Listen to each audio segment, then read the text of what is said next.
V maju leta 1945 je bila razpuščena Narodno-osvobodilna vojska in partizanski odredi Slovenije in namesto njih je na ozemlju Slovenije bil vpeljan sistem, katerega poglavitna prvina je bila Jugoslovanska armada, kasneje preimenovana Jugoslovansko ljudsko armado. Za razliko od prostovoljnega služenja oziroma bojevanja v partizanskih enotah je bil vpeljan sistem nabora, torej obveznega služenja vojaškega roka, moških v starosti od 18 do 45 let na celotnem ozemlju tedanje Jugoslavije, kar pomeni tudi Slovenije. Ta sistem množične armade, zasnovane na splošni vojaški obveznosti, je bila ena izmed variant prisotna praktično v vseh evropskih državah.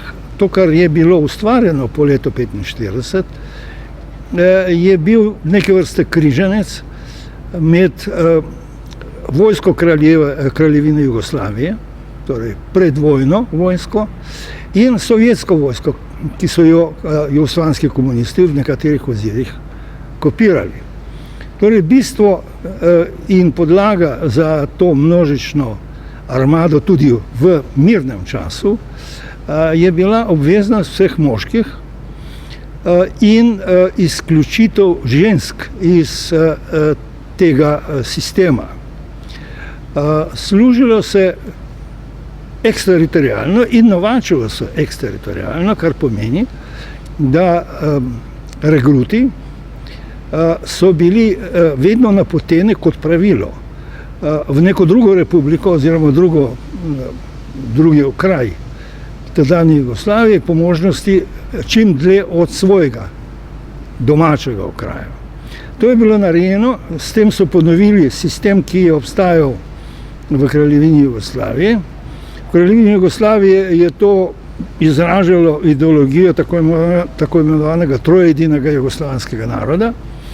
V povojni Jugoslaviji pa je to izražalo oziroma odražalo načelo bratstva in enotnosti, torej namenjeno je bilo temu, da bi se ljudje, predvsem moški, med služenjem vojaškega roka se združevali ali povezovali in se družili mimo narodnostnih ali pa republiških meja. Obstajal je sistem izjem iz te obveznosti zaradi zdravstvenih in drugih razlogov, ni pa bilo dovoljeno nesluženje zaradi nekih moralnih, filozofskih ali drugih razlogov, torej ni bilo možno oporečništvo vesti. Ni bila tudi možnost nadomestnega služenja, civilnega služenja vojaškega roka. Tisti, ki so odslužili svoj temeljni rok, in to je bilo možno do 27. leta starosti, se pravi, bila je možnost odlaganja služenja vojaškega roka, recimo študentov, zato da bi dokončali študije, ali iz kakih drugih, tudi družinskih ali kakih drugih razlogov. Toda po tem roku, po starosti 27 let, so bili vsi vojaški obvezniki uvrščeni v kartoteke rezervistov, torej rezervne sestave. Vse do konca JLA, rezervne sestave ali teritorijalne obrambe, kasneje. In teh rezervistov v kartotekah, seveda v celotni Jugoslaviji je bilo skoraj 1 milijon, v Sloveniji pa čez 100 tisoč, recimo. No in mlajše generacije, mlajši letniki rezervistov so bili uvrščeni neposredno v kolikor toliko še sposobno rezervo jugoslovanske oziroma jugoslovanske ljudske armade. Kasneje, z ustanovitvijo teritorijalne obrambe, je prišlo do delitve med mlajšimi letniki, ki so bili vodeni kot rezerva JLA, in vojaškimi obvezniki, ki so bili razvrščeni v sestav teritorialne obrambe Slovenije. No, druge posebnosti so bile predvsem na področju izjem oziroma privilegijev posameznikov. Recimo profesionalni mladinski funkcionarji so lahko ostali na svojih, tako rekoč na svojih delovnih mestih, lahko so služili tudi, bili dodeljeni vojaškim enotam neposredno blizu njihovega mesta službovanja in so lahko opravljali svoje delo v pisarnah ali kjer drugje v vojaških uniformah in so samo občasno recimo pojavljali v vojašnicah. Izjema so bili tudi za tiste, ki so uživali neke družinske povezave, privilegije z visokimi generali ali pa z visokimi političnimi funkcionarji. Ta privilegij je bil recimo v tem, da si lahko služil svoj vojaški rok na svoje republiki ali pa blizu svojega stalnega prebivališča. No, jaz sem recimo odslužil svoj vojaški rok najprej na Hrvaškem, v šoli rezervnih oficirjev, in nato v Bosni in Hercegovini. Trajanje vojaškega roka se je skrajšalo s časom. Se pravi, leta 1945 to bilo 3 leta ali pa 2,5 leti, tudi odvisno od tega, v katero zvrsto oboroženih sil si bil napoten. No in postopno in z ozirom na zunanje okoliščine, napetosti v mednarodnih odnosih, največja napetost je bila v času Kominforma, se pravi med 1948 in recimo 53 letom. Takrat je bila tudi številčnost jugoslovanske armade največja, daleč največja. Postopno se je zmanjševala, kar pomeni, da so manj intenzivno tudi ali z večjimi popusti vključevali vojaške obveznike.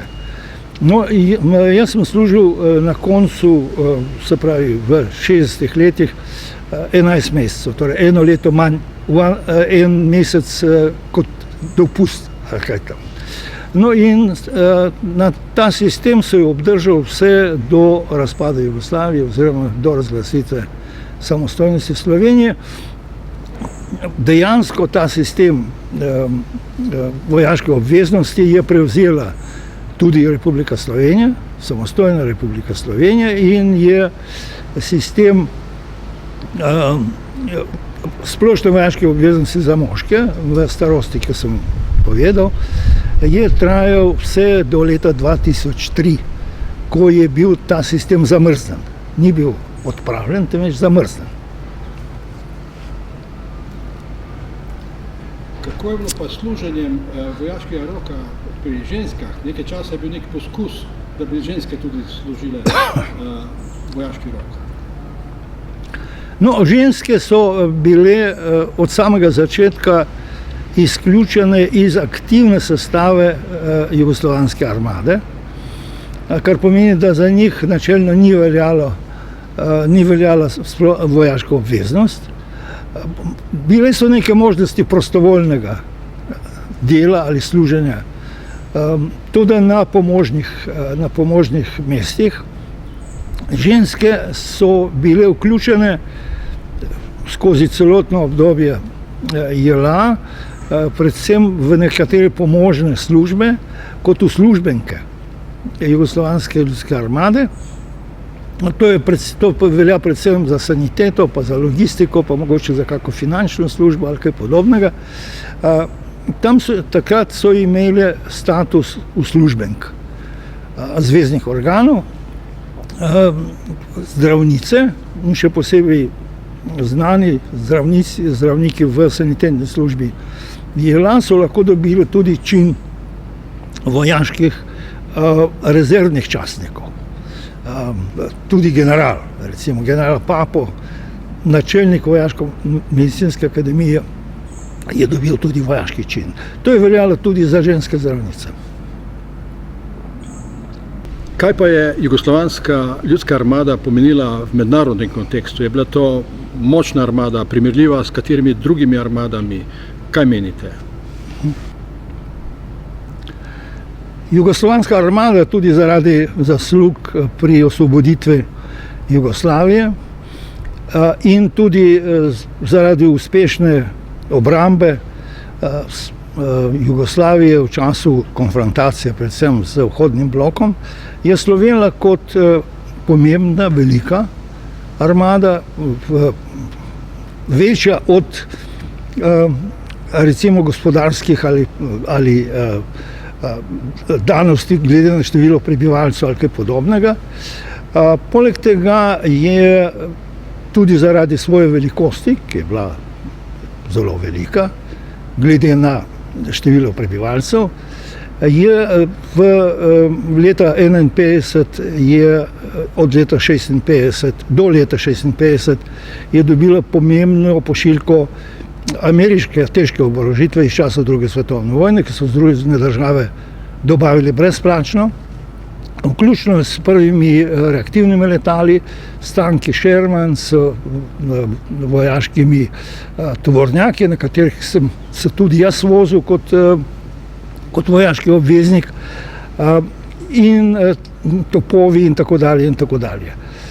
Od leta 1962 se je Jugoslavija oziroma jugoslovanski vojaško-industrijski kompleks povezal s sovjetskim vojaško-industrijskim kompleksom in Jugoslavija začela proizvajati lastno težko oborožitev na podlagi sovjetskih licenc, torej svoje tanke, svoje letala in tako dalje. Tudi zaradi te močne industrijske baze je jugoslovanska ljudska armada pridobila tudi na tej podlagi sloves močne armade in njen pomen je dvigoval strateški položaj Jugoslavije med dvema blokoma.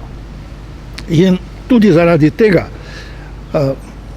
izredno občutljivega položaja za oba bloka je samo to dejstvo prispevalo k ugledu, mednarodnemu ugledu jugoslovanske ljudske armade, ki je dejansko presegal njeno dejansko moč.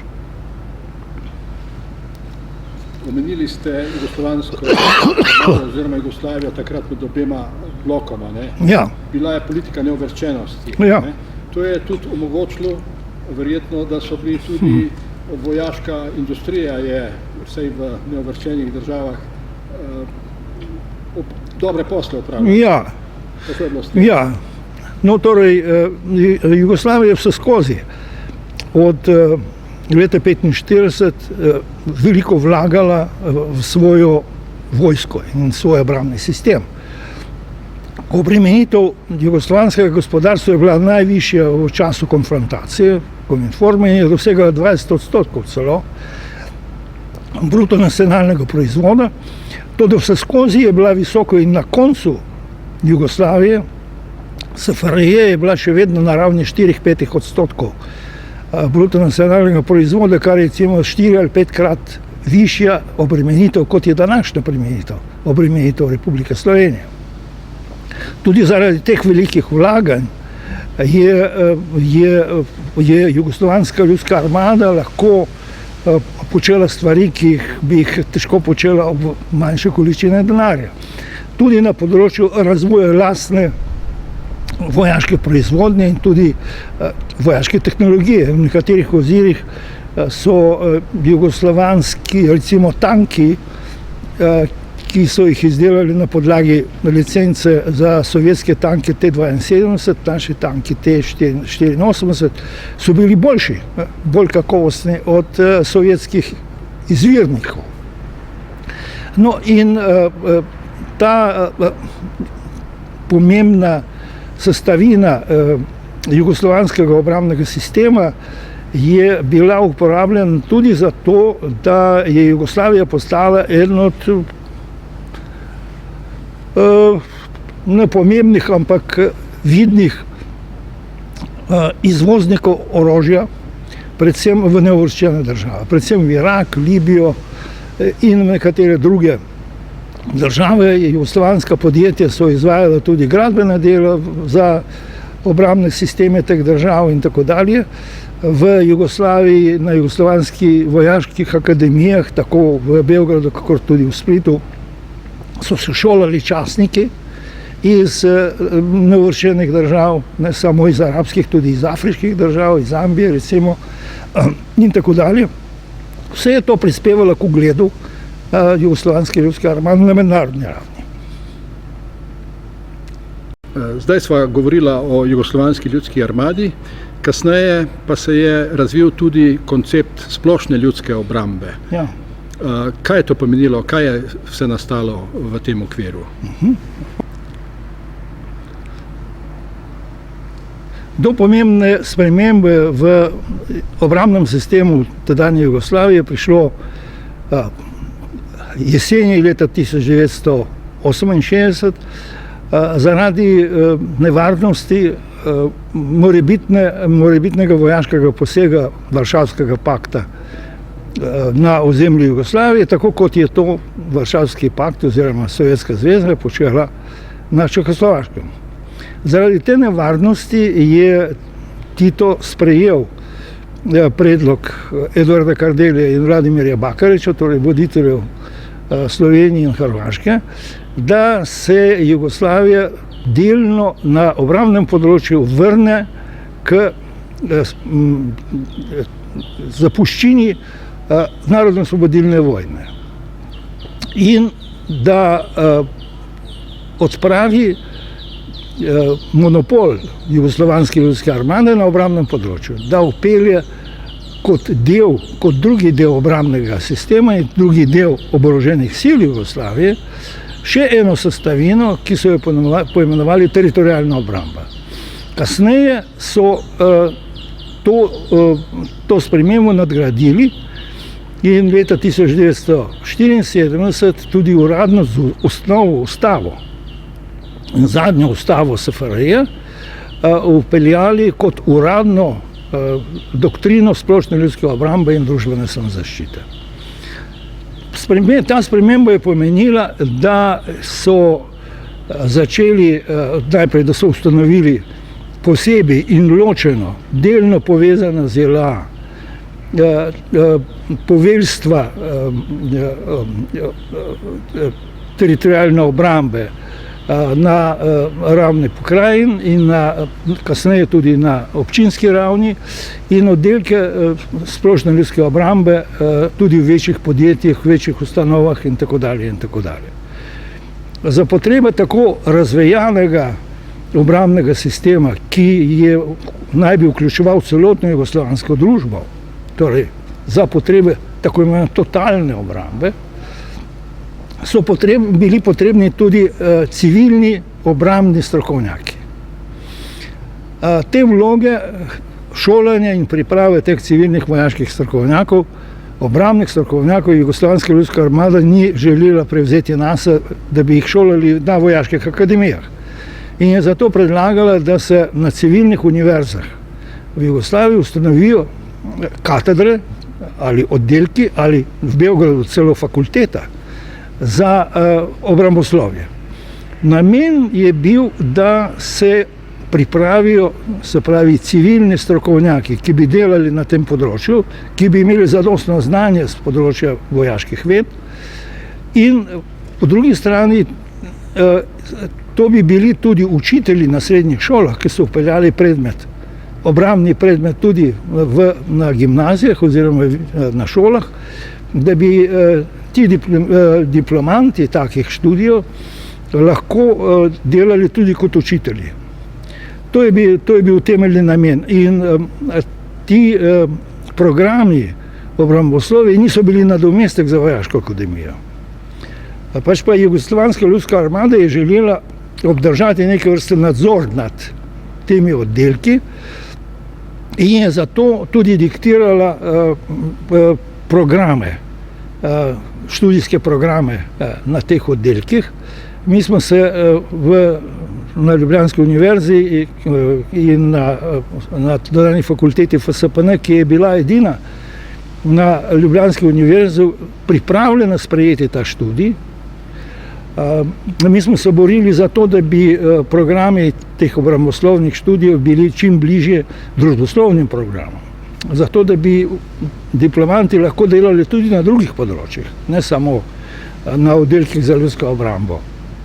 No in tako je, poleg tega, kot rezultat in kot posledica zelo nizke odzivnosti Slovencev in nizek interes slovenske mladine za vojaške poklice, razen v letalstvu in razen v mornarici, je bila ustanovljena tudi vojaška gimnazija v Ljubljani, nedaleč od sedanje stavbe našega obrambnega ministrstva. In ta vojaška gimnazija je delovala kar nekaj let, več kot 10 let. Poleg tega je zaradi te spremembe in uvedbe in uradne uvedbe strategije splošne ljudske obrambe in družbene samozaščite, tako kot je se to imenovalo, so bile spremembe tudi na drugih področjih, recimo na področju narodne zaščite, na področju civilne zaščite in tako dalje. In celotni obrambni sistem Jugoslavije in tudi na ozemlju Slovenije je postal zelo velik, tudi glede na število ljudi vključenih v ta sistem in glede tudi na stroške, ki jih je ta sistem potreboval. Kako bi torej ocenili odnos katedre za obramboslovje za jugoslovansko ljudsko armado? Kakšen je bil, kako bi ocenili, kakšen je bil ta odnos? In še drugo vprašanje bi vas vprašal, kako gledate na študij obramboslovja danes? Je to kritična distanca do vojske, do vojaških konceptov ali le tihi podaljšek, servis teh konceptov? Vodstvo JLA je dalo pobudo za ustanovitev obramboslovnih študijev v vseh republikah. Ni želela prevzeti stroška teh študijev. Te stroške je želela, da prevzamejo civilne univerze in tole republike. Hkrati pa je želela obdržati neke vrste politični ideološki nadzor nad temi študiji. Zato je vplivala na program in zato je v izvedbo še posebej vojaških predmetov, vojaško-strokovnih predmetov in vojaškega urjenja, skozi katero so morali tudi študenti obramboslovja, so to opravljali poklicni oficirji JLA, nekateri upokojeni polkovniki in generali, tako da je ta povezava bila predvsem skozi angažiranje predvsem profesionalnih oficirjev JLA, častnikov JLA na teh obramboslovnih študijah. Naš odnos je bil vseskozi odnos avtonomije, akademske avtonomije, univerzitetne avtonomije in JLA ni mogla nadzorovati nas ali pa na kakršnikoli recimo politični način vplivati na naše delovanje in mi smo ohranili tudi v času Jugoslavije kritično akademsko distanco do nekaterih primerov. Sem sam pisal kritično tudi o doktrini oziroma uporabi doktrine, o povezavi med doktrino in marksizmom recimo in podobno. In moje stališča niso bila večkrat všeč vodstvu JLA. No in ta študij obramboslovja je ostal in se je popolnoma integriral v sistem Ljubljanske univerze in našega visokega šolstva. Žal po osamosvojitvi in po spremembi tudi obrambnega sistema Slovenije, ki se je zgodil leta 2003 s zamrznitvijo splošne ljudske obrambe, s zavrnitvijo splošne vojaške obveznosti in s prehodom na profesionalno vojsko, manjšo profesionalno vojsko, ni prišlo do povezave med tem obramboslovnim študijem in sistemom izobraževanja v sami slovenski vojski. Žal ta povezava je izbledela oziroma se je izvodenela In slovenska vojska ni znala, ali pa nekateri niso želeli, da bi v samem sistemu slovenske vojske delovali recimo naši obramboslovci s njihovo avtonomijo akademskega proučevanja in izražanja. Tako da, in poleg tega je z ozirom na razpad prejšnjega sistema splošne ljudske obrambe, je odpadla potreba najprej po množičnih civilnih strokovnjakih, obramboslovcev v družbi, recimo v občinah ali v republiških organih. Te potrebe so zdaj zelo majhne. In drugič, odpadla je potreba po učiteljih obramboslovnih predmetov, ker teh predmetov ni. Tako da v nekem smislu ta študij obramboslovja je izgubil eden od razlogov, zaradi katerih je bil ustanovljen. Hkrati pa se ni ohranila povezava med študijem obramboslovja in slovensko vojsko oziroma obrambnim sistemom Republike Slovenije. To je recimo nekaj, kar jaz kritično ocenjujem.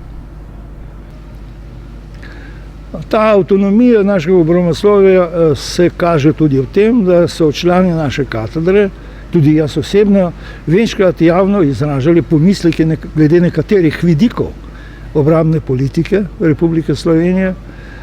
In v tem smislu nismo nikoli bili podaljšek režima.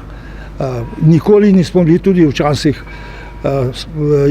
SFRJ, nikoli nismo bili podaljšek tedanje vladajoče stranke.